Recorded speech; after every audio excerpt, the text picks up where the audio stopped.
जय हिंद दोस्तों, कैसे हैं आप लोग।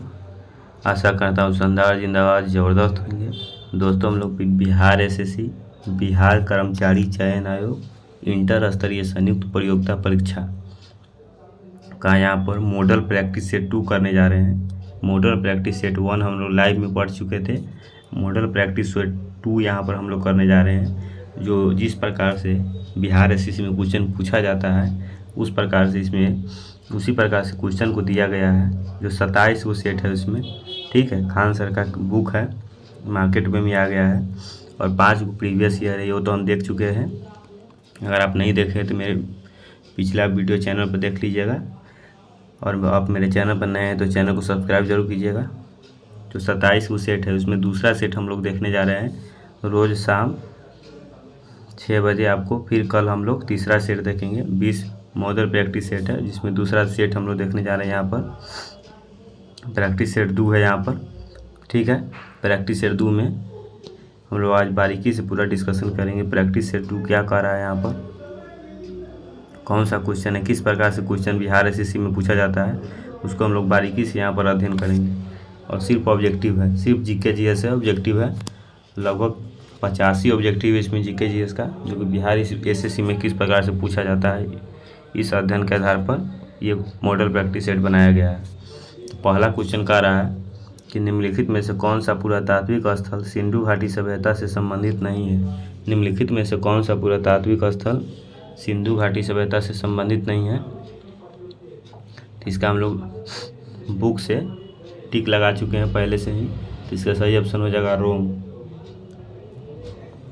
ठीक है। इसका सही ऑप्शन हो जाएगा रोम। तो इसका इस प्रकार से आपको हम बता दें कि बालाकोट, लोथल, कालीबंगा सिंधु घाटी सभ्यता के प्राचीन महत्वपूर्ण स्थान है, ठीक है। लोथल वर्तमान गुजरात में अहमदाबाद, ये व्याख्या दिया हुआ है। रोम इटली की राजधानी है, ये जो रोम है इसकी राजधानी इटली है। दूसरा क्वेश्चन है कि द्वितीय बौद्ध परिषद कहाँ हुई थी। द्वितीय बौद्ध परिषद कहाँ हुई थी, जिसका सही ऑप्शन हो जाएगा वैशाली। द्वितीय बौद्ध परिषद कहाँ हुई थी, जिसका सही ऑप्शन हो जाएगा वैशाली। इसका व्याख्या हम लोग बता देते हैं कि द्वितीय बौद्ध परिषद वैशाली में हुई थी। बौद्ध संघ के अंतर्गत कुल 6 बौद्ध परिषदें आयोजित की गई थी। बौद्ध परिषद सर्वकामनी की अध्यक्षता में आयोजित हुई थी। इसका आयोजन राजा कालाशोक के संरक्षण में वैशाली में 383 ईसा पूर्व में हुआ था, ठीक है। तीसरा नंबर क्वेश्चन हम लोग देखते हैं कि भारतीय राष्ट्रीय कांग्रेस के पहले अध्यक्ष कौन थे। तो भारतीय राष्ट्रीय कांग्रेस के पहले अध्यक्ष कौन थे। तो भारतीय राष्ट्रीय कांग्रेस के पहले अध्यक्ष जॉर्ज यूल थे। जॉर्ज यूल भारतीय राष्ट्रीय कांग्रेस के पहले अध्यक्ष थे। और इन्होंने क्या किया था, इन्होंने 1888 में इलाहाबाद अधिवेशन में कांग्रेस की अध्यक्षता भी की थी, ठीक है। अब हम लोग आगे देखते हैं, 4 नंबर क्वेश्चन देखते हैं। 4 नंबर क्वेश्चन में कि स्वतंत्रता प्राप्ति के पूर्व भारत में आए ब्रिटिश कंपनियों में से श्वेत कमीशन किसे कहा गया। श्वेत कमीशन किसे कहा गया, इसका सही ऑप्शन हो जाएगा साइमन कमीशन। साइमन कमीशन को श्वेत कमीशन कहा गया। इसमें एक भी भारतीयों को सदस्य नहीं बनाया गया था, इसी कारण क्या है इसे श्वेत कमीशन कहा गया है। साइमन कमीशन में एक भी ऐसा भारतीय नहीं था जिसको इसमें सदस्य बनाया गया हो, इसीलिए इसको श्वेत कमीशन कहा गया, ठीक है।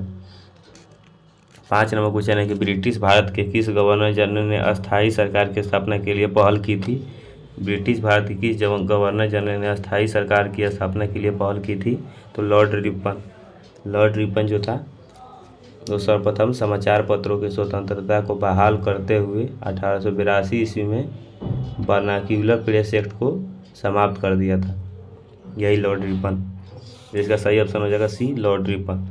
6ठा नंबर क्वेश्चन है कि रविन्द्रनाथ टैगोर ने निम्नलिखित में से किस देश का राष्ट्रीय गान लिखा था। रविन्द्रनाथ टैगोर ने निम्नलिखित में से किस देश का राष्ट्रीय गान लिखा था।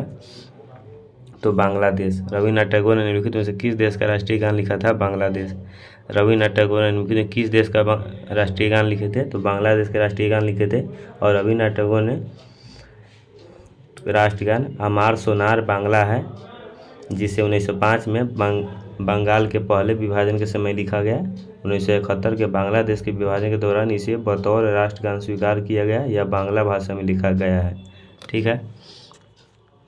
7 नंबर क्वेश्चन है, विलियम बेंटिक द्वारा निम्न में से किस सुधारक उपाय को लागू नहीं किया गया था? विलियम बेंटिक द्वारा निम्न में से किस सुधारक उपाय को लागू नहीं किया गया था? तो किस सुधारक उपाय को लागू नहीं किया था? दासता का अंत। इसका सही ऑप्शन हो जाए दासता का अंत।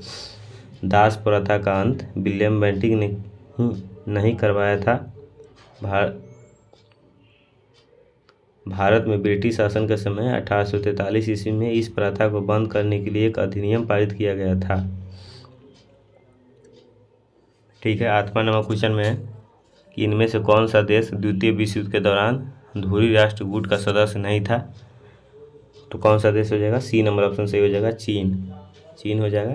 चीन द्वितीय विश्व युद्ध के दौरान धुरी राष्ट्र कूट का क्या है? सदस्य नहीं था। द्वितीय विश्व युद्ध 1939 से 1945 तक चला और इस युद्ध में क्या है? विश्व में 2 भागों में मित्र राष्ट्र और धुरी राष्ट्र में बंट गया। यह युद्ध इतिहास का सबसे ज़्यादा घातक युद्ध साबित हुआ और इस युद्ध में हेलीकॉप्टर और परमाणु हथियार का इस्तेमाल किया गया, जिसमें 5 से 7 करोड़ लोगों ने जान गंवाई। बताइए, 7 करोड़ लोग जान गंवा दिया इसमें युद्ध में, समझ जाइए। फिर भी इतना जनसंख्या है अभी भी। शिकागो में 1893 में विश्व धर्म संसद में किसने भाग लिया? तो विश्व धर्म संसद, यहाँ क्या लिखा हुआ? विश्व धर्म संसद। यहाँ पर सही ऑप्शन क्या हो जाएगा? 9 का विवेकानंद हो जाएगा। शिकागो में 1893 में विश्व धर्म संसद में विवेकानंद ने भाग लिया। स्वामी विवेकानंद ने भाषण की शुरुआत मेरी अमेरिकी भाइयों और बहनों से की, तो पूरा हॉल तालियों से आवाज़ से गूंज उठा था उस समय। ठीक है। और इस भाषण ने भारत की छवि को दुनिया में मजबूत किया। इन्होंने विश्व धर्म संसद के दौरान भाषण देकर भारत की पहचान को विश्व में स्थापित किया था स्वामी विवेकानंद ने। बहुत ही फेमस क्वेश्चन है, ऐसे लग रहा है कि नहीं फेमस होगा। 10वां नंबर क्वेश्चन में है कि खाली स्थान को संविधान सभा का उपाध्यक्ष चुना गया था। तो किसको संविधान सभा का उपाध्यक्ष चुना गया था? इसमें सब बहुत कन्फ्यूजन होगा ऐसा क्वेश्चन में कि संविधान सभा का उपाध्यक्ष किसको चुना गया था? तो एच.सी.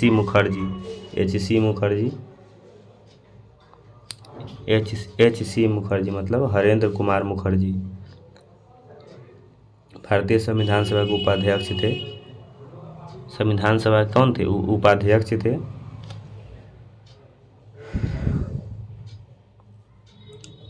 और भारत के गणतंत्र बनने के पश्चात पश्चिम बंगाल के प्रथम राज्यपाल बने थे। इसकी मृत्यु 4 अगस्त 1956 में हुई थी। 11 नंबर क्वेश्चन में कि खाली स्थान को भारत के संविधान का वास्तुकार माना जाता है। किसको भारत के संविधान का वास्तुकार माना जाता है? तो 11 का सही ऑप्शन हो जाएगा सी, बी.आर. अम्बेडकर। बी.आर. अम्बेडकर को भारत संविधान का निर्माता माना जाता है। इन्होंने ड्राफ्टिंग कमेटी की अध्यक्षता की थी।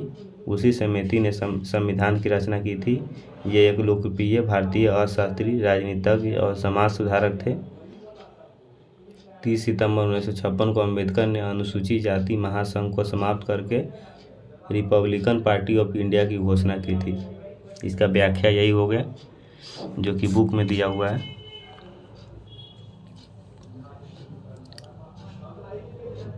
बारह नंबर क्वेश्चन में कि भारतीय संविधान में कानून बनाने की निर्धारित प्रक्रिया काफ़ी हद तक खाली स्थान के संविधान द्वारा प्रभावित है। तो किसके संविधान द्वारा प्रभावित है? तो संयुक्त राज्य अमेरिका। इसका सही ऑप्शन हो जाएगा संयुक्त राज्य अमेरिका। 13 नंबर क्वेश्चन में है कि निम्नलिखित में से किसी राज्य के नीति निर्देशक तत्वों की सूची में सम्मिलित नहीं किया गया है? तो किसको है जो राज्य के नीति निर्देशक तत्वों में सम्मिलित नहीं किया गया? तो धार्मिक सुधार को नहीं सम्मिलित किया गया है राज्य के नीति निर्देशक तत्व में। 14 नंबर क्वेश्चन है कि निम्नलिखित में से कौन सा भारत में मौलिक अधिकार नहीं है? तो काम करने का अधिकार ये मौलिक अधिकार नहीं है। भारतीय नागरिकों में मूल अधिकार समानता का अधिकार है, स्वतंत्रता का अधिकार है, शोषण के विरुद्ध अधिकार है, धार्मिक स्वतंत्रता का अधिकार है, संस्कृति और शिक्षा संबंधी अधिकार है, संवैधानिक अधिकार प्राप्त है, लेकिन काम करने का अधिकार मौलिक अधिकार नहीं है। ठीक है। 15 नंबर क्वेश्चन में है कि भारत का प्रधानमंत्री बनने के लिए न्यूनतम आयु क्या है? भारत का प्रधानमंत्री बनने के लिए न्यूनतम आयु क्या है? तो भारत का प्रधानमंत्री बनने के लिए न्यूनतम आयु, तो यहाँ पर सही ऑप्शन हो जाएगा 25 वर्ष, मात्र 25 वर्ष है, 35 वर्ष नहीं मार दीजिएगा, 25 वर्ष हो जाएगा और सी नंबर ऑप्शन सही हो जाएगा 25 वर्ष। ठीक है, भारत के संविधान में प्रधानमंत्री बनने के लिए न्यूनतम आयु 25 वर्ष निर्धारित किया गया है, लेकिन अधिकतम आयु का वर्णन संविधान में नहीं किया गया है। प्रधानमंत्री की नियुक्ति राष्ट्रपति द्वारा की जाती है और प्रधानमंत्री के सलाह पर अन्य मंत्रियों की नियुक्ति राष्ट्रपति द्वारा की जाती है। प्रधानमंत्री लोकसभा के बहुमत दल का नेता होता है, लेकिन प्रधानमंत्री संसद के किसी भी सदन का सदस्य हो सकता है।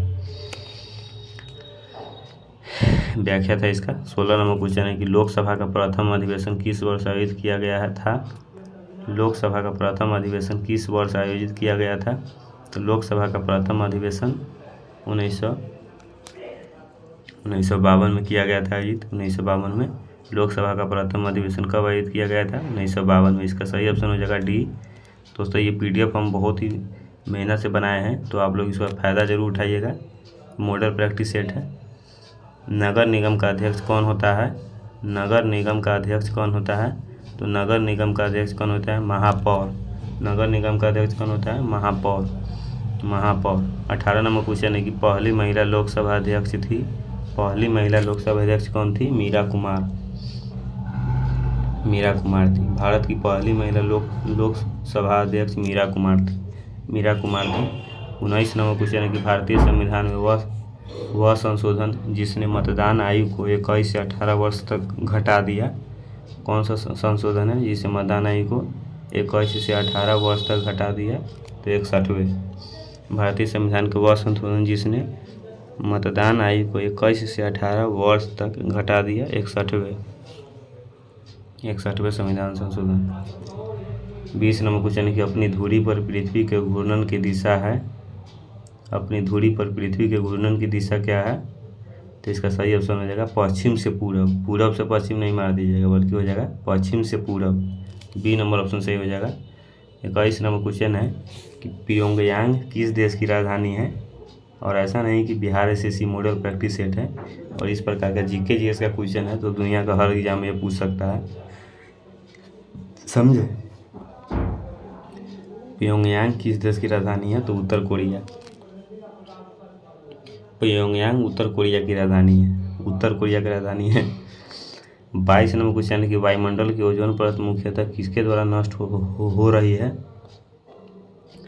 इसका सही ऑप्शन हो जाएगा वायुमंडल की ओजोन परत क्लोरोफ्लोरोकार्बन द्वारा नष्ट हो रही है।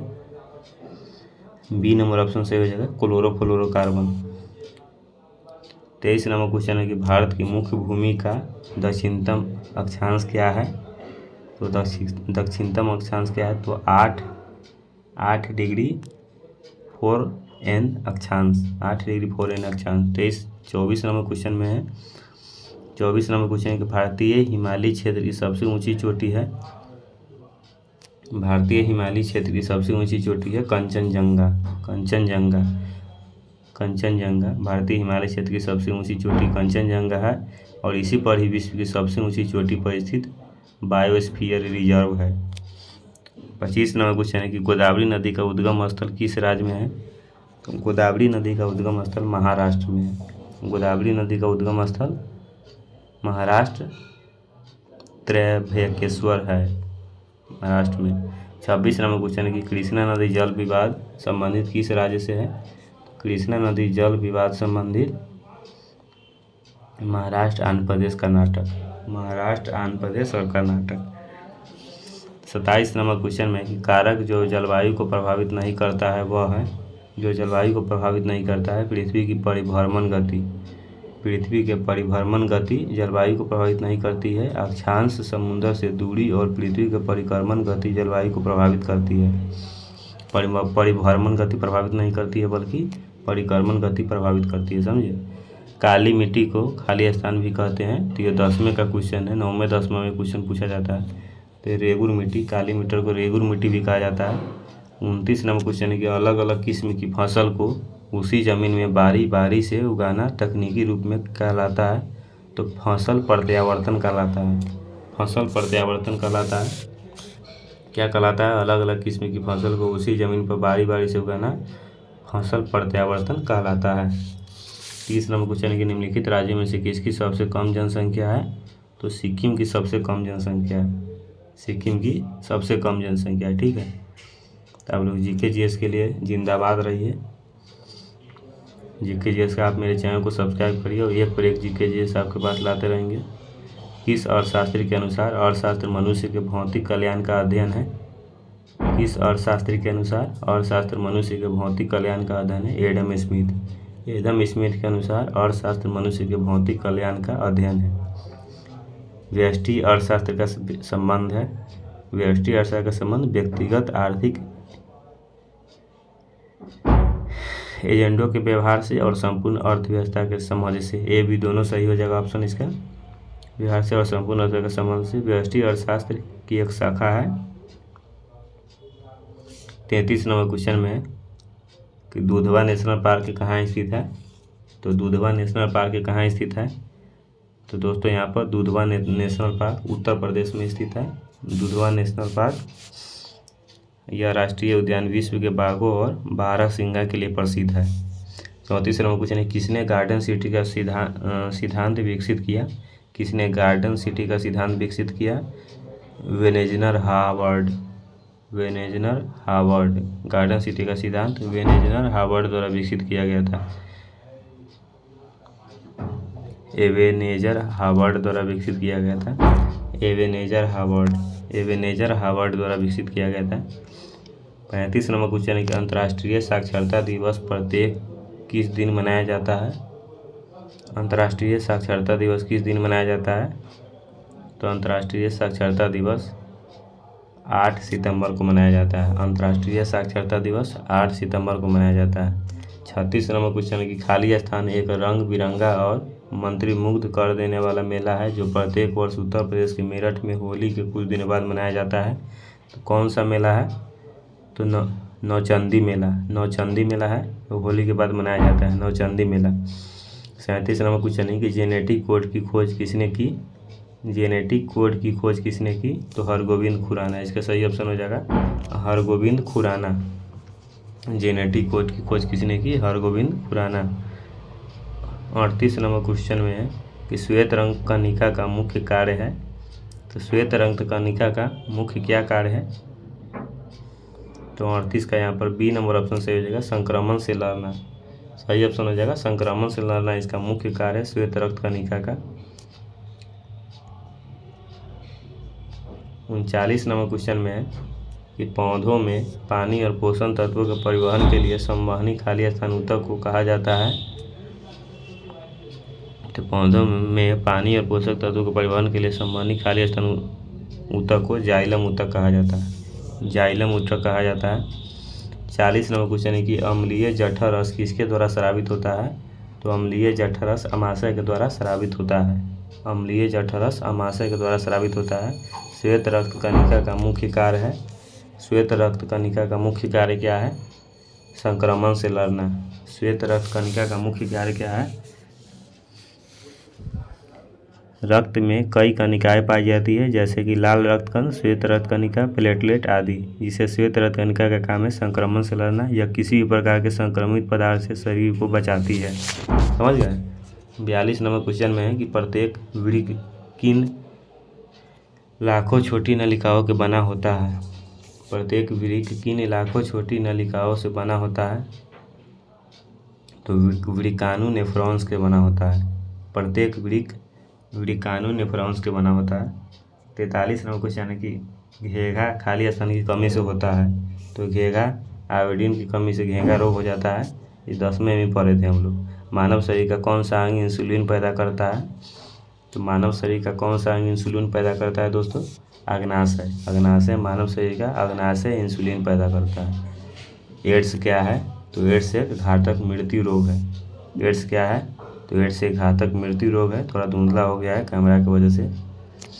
नील हरित शैवाल है। तो नील हरित शैवाल कौन है? स्वपोषी। ऐसे बोल रहे हैं तो सुनाई तो देता ही होगा, बोल रहे हैं तो इस प्रकार से दिखाई तो देता ही होगा कि नील हरित शैवाल क्या है? स्वपोषी है। नील हरित शैवाल है स्वपोषी। 47 नंबर क्वेश्चन है कि निम्नलिखित में से किसको दूध शर्करा भी कहते हैं? किसको दूध शर्करा भी कहते हैं? तो लैक्टोज को दूध शर्करा भी कहते हैं। 48 नंबर क्वेश्चन है कि निम्नलिखित में से कौन सी ग्रीन हाउस गैस नहीं है? निम्नलिखित में से कौन सी ग्रीन हाउस गैस नहीं है? तो sulphur dioxide green house gas नहीं है। सल्फर डाइऑक्साइड गैस एक रंगीन गैस है जो वायु से भारी होती है। यह गैस बहुत ही तेज गंध करने वाली होती है। 49 नंबर क्वेश्चन है कि निम्न में से कौन सी सदिश मात्रा है? साइंस का क्वेश्चन अब आ गया कि निम्न में से कौन सी सदिश मात्रा है? तो प्रतिबल सदिश मात्रा है। 50 नंबर क्वेश्चन में कि 1 नैनोमीटर बराबर कितना होता है? तो 1 × 10⁻⁹ मीटर 1 नैनोमीटर बराबर होता है।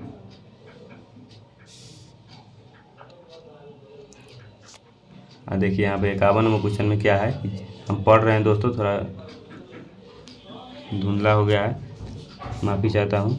जब एक बस अचानक चलना शुरू करती है तो बस के अंदर बैठे यात्रियों को पीछे की तरफ धक्का लगता है। यह उदाहरण न्यूटन के किस नियम को दर्शाता है? तो न्यूटन की गति का पहला नियम को दर्शाता है। 52 नंबर क्वेश्चन में कि आकाश में उड़ने वाली पक्षी में होती है। तो आकाश में उड़ने वाली पक्षी में क्या होती है?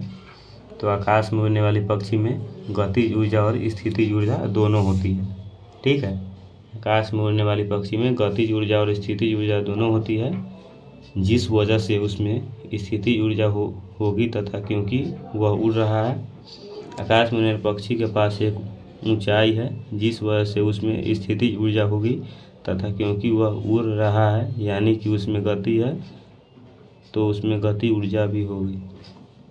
ठीक है, 53 नंबर क्वेश्चन में कि प्रकाश संश्लेषण में पौधे की किस गैस का अवशोषण करते हैं? तो प्रकाश संश्लेषण में पौधा कार्बन डाइऑक्साइड, प्रकाश संश्लेषण में पौधे कौन सी गैस का अवशोषण करते हैं, मतलब शोषित कर लेता है उस गैस को। तो हम लोग क्या करते हैं, हम आदमी लोग क्या करते हैं, आदमी लोग कार्बन डाइऑक्साइड छोड़ देते हैं और पेड़ पौधा क्या करती है, उस कार्बन डाइऑक्साइड को ग्रहण कर लेती है। बताइए, हम लोग हानिकारक गैस कार्बन डाइऑक्साइड छोड़ देते हैं और पेड़ पौधा ग्रहण कर लेती है। इसीलिए बोला जाता है कि पेड़ पौधा दोस्तों ज़्यादा से ज़्यादा पेड़ पौधा लगाइए, ताकि पेड़ पौधा वो गैस को ग्रहण करके हमको ऑक्सीजन दे सके। हम लोग ऑक्सीजन ग्रहण करते हैं तो पेड़ पौधा ऑक्सीजन छोड़ती है। कितना अच्छा देखिए भगवान का बनाया हुआ किस प्रकार से दुनिया है, और इस दुनिया में सभी कीड़ों मकोड़े की तरह घूम रहे हैं और ये पता नहीं किसी को कि ये दुनिया कब ख़त्म हो जाएगी और हम लोग यहाँ पर ध्वनि से सबसे तेज़ तरंग करते रह जाएंगे। इसीलिए दोस्तों ईमानदारी से रहिएगा और पढ़िएगा और कभी भी अपने आप पर घमंड नहीं करिएगा, कभी भी प्यार मोहब्बत भी घमंड नहीं करिएगा, क्योंकि आपसे बेहतर मिलते ही आपको लात मार के भगा दिया जाएगा। ठीक है, क्योंकि टूटा हुआ दिल और एक टूटा हुआ मन इस प्रकार से आपको समझा देगी जिस प्रकार से कोई नहीं समझा सकता। 54 नंबर क्वेश्चन की ध्वनि सबसे तेज संचरण करती है। तो इसमें तो टिक लगा हुआ है नहीं, ध्वनि सबसे तेज संचरण करती है। तो आप लोग पहले बता दीजिए इसको कौन सा ऑप्शन है कमेंट करके, फिर हम बता रहे हैं अभी कि ध्वनि सबसे तेज संचरण क्या करती है। तो ठोस में, द्रव में, गैस में, निर्वात में। तो ध्वनि सबसे तेज यहाँ पर ठोस में संचरण करती है। ध्वनि सबसे तेज मतलब संचरण करती है। जैसे लोहा पर अब एक हथौड़ी मारिएगा, पलाई पर मारेगा, चदरा वही बराम दिकर बजेगा, तो सबसे ज़्यादा क्या है, ठोसे में न करेगी। 55 नंबर क्वेश्चन में एक सौर जल हीटर से गर्म जल प्राप्त नहीं हो सकता। एक सौर जल हीटर से गर्म जल प्राप्त नहीं हो सकता। कब नहीं प्राप्त हो सकता है? बादल छाए हुए दिन पर। इसका सही ऑप्शन हो जाएगा 55 के बी। जब बादल छाया हुआ रहेगा तो धूप पड़वे नहीं करेगा सोलर प्लेट पर, तो कहाँ से जल गर्म होगा। देखिए इस प्रकार से आप हवादार दिन इसे न मार दीजिएगा, तो बादल छाए हुए दिन पर सही ऑप्शन हो जाएगा। 56 नंबर क्वेश्चन है कि आपतन का कोण इसके बीच का कोण है। आपतन का कोण इसके बीच का कोण क्या है? आपतन का कोण सतह पर अभिलंब तथा आपतित किरण। आपतन का कोण इसके बीच का कोण है सतह पर अभिलंब तथा आपतित किरण। सतह पर अभिलंब तथा आपतित किरण। 57 नंबर क्वेश्चन है कि MCB जो लघु पथन के मामले में वैद्युत की पूर्ति को काट देता है, काम करता है। इसका सही ऑप्शन हो जाएगा ए, धारा के चुंबकीय प्रभाव पर। एमसीबी जो लघु पथन के मामलों में वैद्युत की पूर्ति को कार्य देता है, काम करता है धारा के चुंबकीय प्रभाव पर।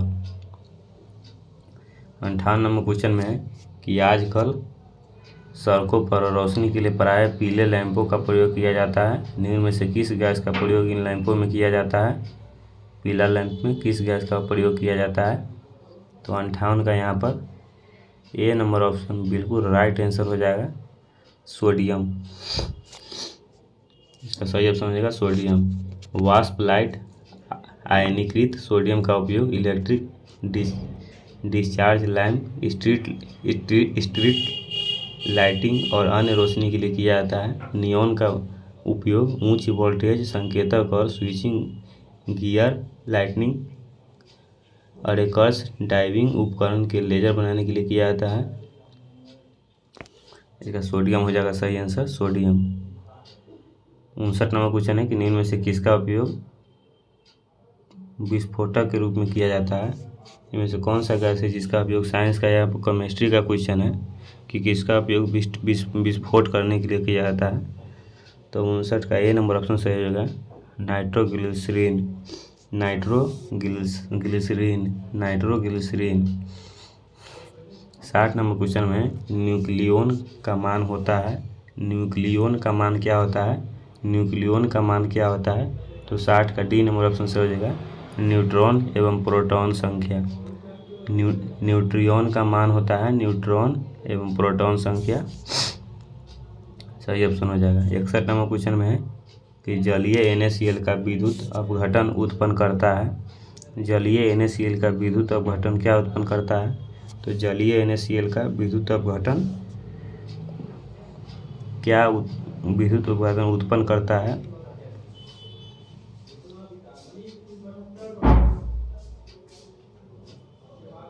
तो 61 का बी नाम क्षारता उत्पन्न करता है, मतलब क्षारिता उत्पन्न करता है।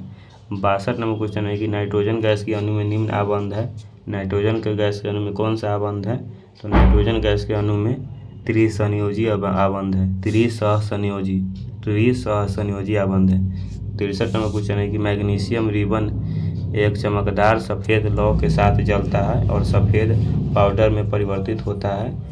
इस सफ़ेद पाउडर का रासायनिक नाम क्या है? क्या नाम है? तो 63 का बी नंबर ऑप्शन सही हो जाएगा, मैग्नीशियम ऑक्साइड। 64 नंबर क्वेश्चन है कि ऑक्सीकरण के लिए कौन सा प्रक्रम सही है? तो ऑक्सीकरण के लिए कौन सा प्रक्रम सही है? तो ऑक्सीकरण के लिए यहाँ पर विद्युत धनी तत्व का निकलना। 65 नंबर क्वेश्चन है स्टेनलेस स्टील में निम्न में से कौन सा तत्व मौजूद नहीं है? स्टेनलेस स्टील में निम्न में से कौन सा तत्व मौजूद नहीं रहता है? तो 65 का बी नंबर ऑप्शन से हो जाएगा, टंगस्टन मौजूद नहीं रहता है उसमें, स्टेनलेस स्टील में टंगस्टन मौजूद नहीं रहता है। 66 नंबर क्वेश्चन है कि नाभिकीय रिएक्टर में कौन सी ऊर्जा उत्पन्न होती है? नाभिकीय रिएक्टर में कौन सी ऊर्जा उत्पन्न होती है? तो नाभिकीय रिएक्टर में नाभिकीय ऊर्जा उत्पन्न होती है। नाभिकीय रिएक्टर में कौन सी ऊर्जा उत्पन्न होती है? तो नाभिकीय रिएक्टर में नाभिकीय ऊर्जा उत्पन्न होती है। ए नंबर ऑप्शन बिल्कुल राइट आंसर हो जाएगा। नेक्स्ट क्वेश्चन हम लोग देखते हैं। 67 नंबर क्वेश्चन है, बिहार राज्य की सीमाएँ घिरी हुई है। तो बिहार राज्य की सीमाएँ कितनी का राज्य से घिरी हुई है? तो 67 का ए नंबर ऑप्शन सही हो जाएगा, 3 राज्यों द्वारा। बिहार राज्य की सीमा 3 राज्यों द्वारा घिरी हुई है। पहला उत्तर प्रदेश, दूसरा झारखंड और तीसरा पश्चिम बंगाल। 68 नंबर क्वेश्चन में है कि बिहार के किस कृषि जलवायु क्षेत्र में सबसे अधिक जिले हैं? बिहार के किस कृषि जलवायु क्षेत्र में सबसे अधिक जिले हैं? तो सबसे अधिक जिला किस कृषि जलवायु क्षेत्र में है? तो 68 का बी नंबर ऑप्शन से हो जाएगा, उत्तर पश्चिम। उत्तर मतलब ऊपर और पश्चिम मतलब इधर। तो उत्तर पश्चिम क्षेत्र में सबसे अधिक सीतामढ़ी, पूर्वी चंपारण, पश्चिम चंपारण, मुजफ्फरपुर, मधुबनी, ये सब क्षेत्र में है। 68 का बी नंबर ऑप्शन सही हो जाएगा, उत्तर पश्चिम। 69 नंबर क्वेश्चन है कि BPCL के उत्सर्जन को कम करने के लिए किस वर्ष तक अपने बुध अपने शुद्ध शून्य लक्षणों को प्राप्त करने के लिए डीजल एथेनॉल मिश्रण विकसित किया गया है। तो 69 का डी नंबर ऑप्शन से हो जाएगा 2040 तक इसे विकसित करने का डीजल इथेनॉल मिश्रण विकसित किया गया है प्राप्त करने के लिए 2040 तक। 70 नंबर क्वेश्चन है कि बांद्रा वर्सोवा समुद्री पुल का नाम खाली स्थान के नाम पर रखा जाएगा। तो बांद्रा वर्सोवा समुद्री पुल का नाम किसके नाम पर रखा जाएगा? तो 70 का बी नंबर ऑप्शन से हो जाएगा वीर सावरकर के नाम पर रखा जाएगा। 71 नंबर क्वेश्चन है कि दिल्ली सल्तनत का सबसे बड़ा विस्तार किसके शासनकाल में देखा गया? दिल्ली सल्तनत का सबसे बड़ा विस्तार किसके शासनकाल में देखा गया? तो दिल्ली सल्तनत का सबसे बड़ा विस्तार मोहम्मद बिन तुगलक के शासनकाल में देखा गया। दिल्ली सल्तनत का सबसे बड़ा विस्तार किसके शासनकाल में देखा गया? मोहम्मद बिन तुगलक। 72 नंबर क्वेश्चन निम्नलिखित में से कौन सी कृष्णा नदी की सहायक नदी नहीं है? इनमें से कौन सी कृष्णा नदी की सहायक नदी नहीं है? 72 का बी नंबर ऑप्शन से हो जाएगा मंजीरा। में कौन सी कृष्णा नदी की सहायक नदी नहीं है? मंजीरा। 73 नंबर क्वेश्चन में है कि इनमें से कौन सी नदी धुआंधार जल प्रपात से संबंधित है? धुआंधार जल प्रपात से संबंधित है। इनमें से कौन सी नदी धुआंधार जल प्रपात से संबंधित है? तो यहाँ पर 73 का डी नंबर ऑप्शन से हो जाएगा नर्मदा नदी। 74 नंबर क्वेश्चन के निम्नलिखित में से कौन सा मानव निर्मित रेशे का उदाहरण है? इनमें से कौन सा मानव निर्मित रेशे का उदाहरण है? तो मानव निर्मित रेशा का कौन सा उदाहरण है? 74 का सी नंबर ऑप्शन से हो जाएगा रेयॉन है ना, मानव निर्मित रेशे का उदाहरण है रेयॉन। रेशा मतलब रेशम नहीं लगा दीजिएगा, रेयॉन हो जाएगा। रेयॉन मानव निर्मित रेशे का उदाहरण है। 76 नंबर क्वेश्चन निम्नलिखित में से कौन सी खरीफ की फसल नहीं है? खरीफ फसल, रबी फसल, खरीफ फसल नहीं है, बल्कि खरीफ फसल नहीं है। इसका मतलब क्या होगा? रबी फसल है, खरीफ फसल नहीं है। तो गेहूं, ज्वार, धान। तो 75 का खरीफ, 75 का डी नंबर ऑप्शन से हो जाएगा गेहूं। खरीफ की फसल को पानी की अधिक आवश्यकता होती है। हमको लगता है इसका क्योंकि कौन सी खरीफ की फसल नहीं है?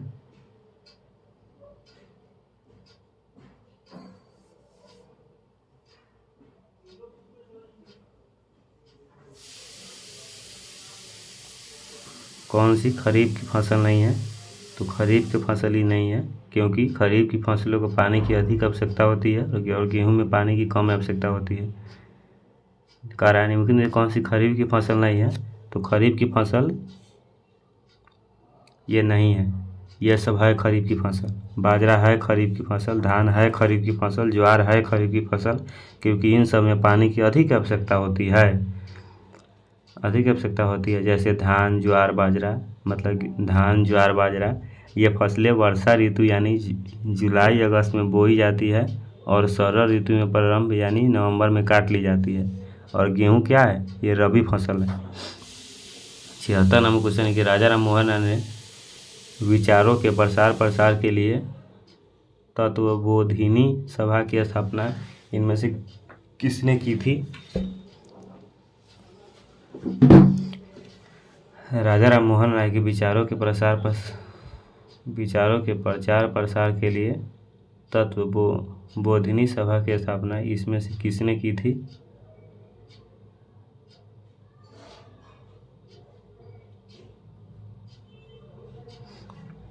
इसका सही ऑप्शन क्या हो जाएगा? तो 76 का ए नंबर ऑप्शन सही हो जाएगा देवेंद्रनाथ टैगोर। राजा राम मोहन राय ने विचारों के प्रसार के लिए तत्वबोधिनी सभा की स्थापना इनमें से किसने की थी? देवेंद्रनाथ टैगोर। 77 नंबर क्वेश्चन में है कि भारत के इनमें से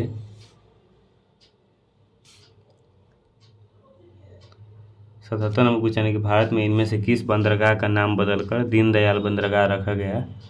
किस बंदरगाह का नाम बदलकर दीनदयाल बंदरगाह रखा गया? तो 77 का ए नंबर ऑप्शन से हो जाएगा कांडला बंदरगाह का नाम बदलकर दीनदयाल बंदरगाह रखा गया। राष्ट्रीय प्रौद्योगिकी दिवस प्रतिवर्ष खाली स्थान की स्मृति में मनाया जाता है। तो राष्ट्रीय प्रौद्योगिकी दिवस प्रतिवर्ष पोखरण द्वितीय के स्मृति में मनाया जाता है। 78 का ए नंबर ऑप्शन सही हो जाएगा। 79 नंबर क्वेश्चन में है कि भारत सरकार ने राष्ट्रीय किसान नीति NPF को मंजूरी कब प्रदान की थी? तो 79 का ए नंबर ऑप्शन सही हो जाएगा 2007 में।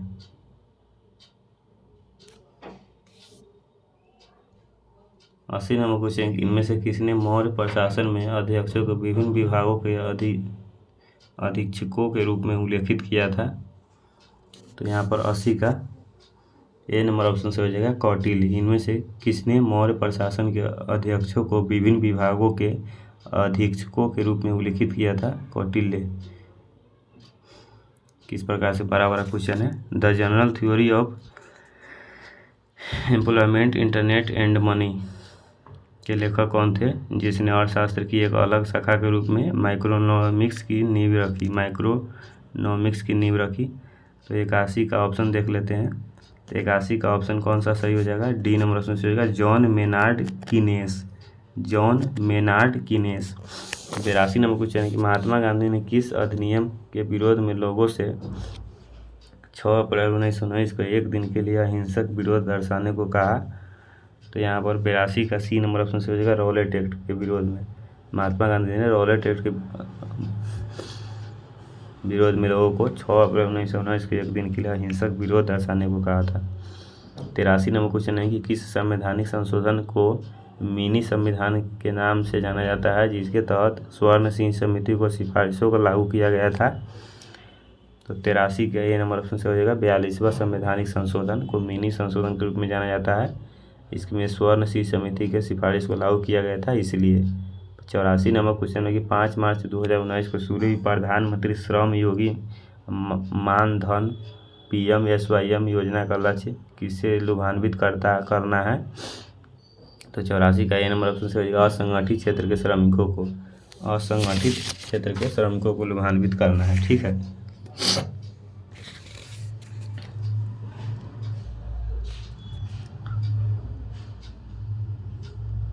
कहाँ चला गया? ठीक है। 85 नंबर क्वेश्चन है कि भारत के चौथे राष्ट्रपति कौन थे? तो पहला राष्ट्रपति कौन था? डॉक्टर राजेंद्र प्रसाद। दूसरा हमको याद नहीं है इस प्रकार से सीरियल नंबर। तो 85 का यहाँ पर भारत के चौथे राष्ट्रपति कौन थे? तो 85 का बी नंबर ऑप्शन से हो जाएगा VV गिरी, वराहगिरी वेकेंट गिरी। भारत के चौथे राष्ट्रपति कौन थे? वराहगिरी वेकेंट गिरी, VV गिरी। तो नहीं बोले कि 85 को क्वेश्चन पूरा जीके जीएस का है, 50 को एकदम 50-60 को जीके है, 25 को साइंस है। तो यहाँ पर बिहार SSC का हम लोग प्रैक्टिस सेट दूसरा हम